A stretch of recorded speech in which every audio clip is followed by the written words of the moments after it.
We've done it! This right here is not on Heroku. This is on Google App Engine. Notice the URL up here is at appspot.com rather than at herokuapp.com. We are done with this horrible refactoring to deploy to a different cloud platform. Let's go over the code. So in a server, the server-side functions, we have this new section called Do You Have Amnesia? And we've added this look before you leap function called function a server, that's the namespace, has web root. Do we have a web root URL? Well, if we're on the Google platform or the Heroku platform, then yes, we do have a valid web root that we can use to phone home. Otherwise, we don't, because we don't have that supported.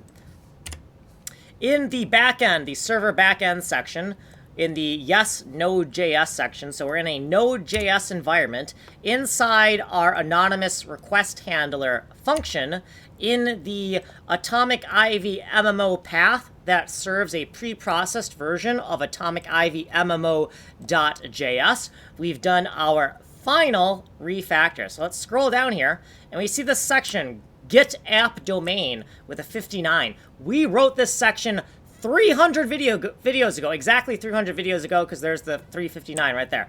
So we have a variable has web root, string web root, and we're using these functions to get those values.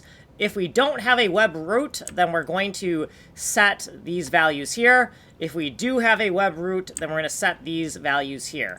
And these values that we're setting right here and here are going to allow the application on the client side to phone home to our server. So here, if we don't hit either case, we're going to crash the server, because this has web root value should either be a 0 or a 1. And here's what we did previously. Here's our footnotes, and here's what we did in this video. We are done! So, you've been here. If you want a longer explanation, go to this playlist. The source code is here, completely open source. Email me here. You've been on video number 359. Like, subscribe, send money in the mail.